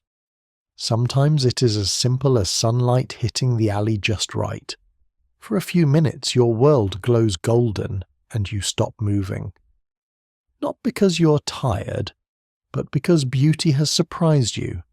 That patch of warmth becomes your vacation. You close your eyes. You let it soak in. It is not much, but it is yours. Or maybe someone tells a joke that is actually funny. Not just a tired line or a reused story, but something clever that cuts through the noise, and you laugh, loudly, inappropriately. You laugh until people turn and smile, because laughter in your part of Rome is both rare and contagious. For a few seconds everything feels lighter. You celebrate birthdays with stale bread and a candle made from leftover wax. You make up holidays because regular ones do not come often enough. You trade stories and gossip like they are currency, because they are. Your neighbour gets a new pair of sandals and it becomes news. Someone finds a lost coin and it becomes legend. Someone sings badly but with heart and it becomes the soundtrack of your evening. You find excuses to dance. At weddings, at festivals, in the street if someone brings a drum. You forget that your tunic is patched and your hands are calloused. You just move. You're not good at it, but nobody is. That is the point. You all look a little foolish together. It is wonderful. Food, when it is shared, tastes better. You do not always have enough, but somehow, during these small communal moments, there is always just enough. Someone brings olives, someone brings bread, someone brings laughter. It becomes a meal. Not because of the food, but because of the people sitting around it. You chew slower when someone is telling a story. You pass the bowl even when you are still hungry. This is what wealth looks like in your world. Sometimes it's the kindness of strangers. Someone lifts a jug for you. Someone helps chase a chicken that got ambitious. Someone leaves a fig on your doorstep. No note, no explanation. Just a reminder that you are seen. That someone thought of you while they were surviving their own hard day. Even work has its moments. A cart that is lighter than expected. A boss who says thank you. A coin that clinks in your palm like music. You catch yourself smiling at the absurdity of it all. Rome does not make it easy, but every so often something goes right. Not big, just right enough to carry you through the next bit. And then there are children. Sticky-handed, too loud children who somehow keep finding ways to turn rocks into toys and dirt into games. You watch them play, inventing rules and ignoring them in the same breath. You remember what it felt like to be that free. You feel it again for just a second, before someone calls your name and the moment passes. These are the things that keep you going. Not money, not luck, but stubborn, brilliant joy. The kind that refuses to die, no matter how tired you are. It grows in cracks, it survives on crumbs, and it shines when everything else feels dull. You do not need much, just enough to remind you that you're still human, still here, still capable of smiling in the shadow of an empire. Finally you climb back up to your room, step by careful step, listening to the building sigh around you. You lie down, muscles aching, mind still buzzing with noise from the streets. Outside, Rome keeps moving because it always does. Inside, you do what every person in every century eventually does. You try to sleep, and you hope tomorrow is not worse, which in ancient Rome is a bold and fearless dream. You shift on your mat, trying to find the one spot that doesn't creak or jab you through the fabric. The straw inside has long since given up trying to be helpful. It's more of a suggestion of comfort now. You cover yourself with a rough blanket that smells like effort and time. It doesn't matter if it's hot or cold. You still cling to it. It's not warmth, it's ritual. The room is not quiet. Rome does not believe in silence. Somewhere below, someone is arguing. Someone is laughing too loudly. A baby cries. Dogs bark. A pot drops and clatters like it's announcing a prophecy.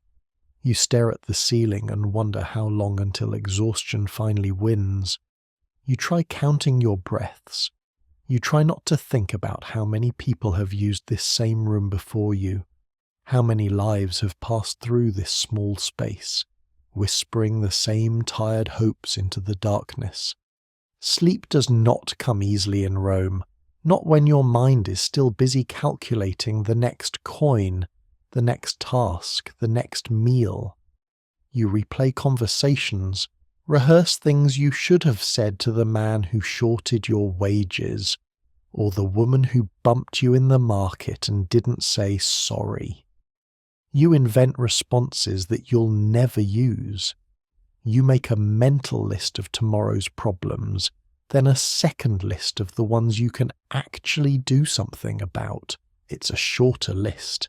You listen to your neighbours breathe, snore, shift. Their lives blend into yours at night. One big communal exhale. The walls are thin. You hear whispers, dreams, the soft creak of someone else trying to get comfortable. It's like being part of a strange orchestra. No music, just humanity. You remind yourself that this is not weakness. This is surviving. Every day you got up, you worked, you carried, you bargained, you dodged wagons and watched rich people eat better than gods. You laughed when you could. You didn't give up. And now here you are, horizontal, which counts as a kind of victory. You think about your family if they're still alive. You think about your future if that's allowed. You wonder what tomorrow might bring. Will the job be there? Will the grain dole hold out? Will your landlord forget your name for one blessed day? The questions spiral, and you try to slow them down like catching feathers in the dark. Eventually your body stops fighting. It does not exactly relax, it just gives in. Sleep arrives the way everything does in Rome.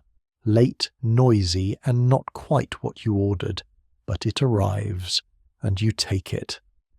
You drift into a place without carts, without yelling, without cold stone floors, just dark and breathing and the strange safety of dreams. Tomorrow the cycle will begin again. The city will wake, the bread will be dense, the streets will shout, but for now you rest, and you definitely deserve that rest.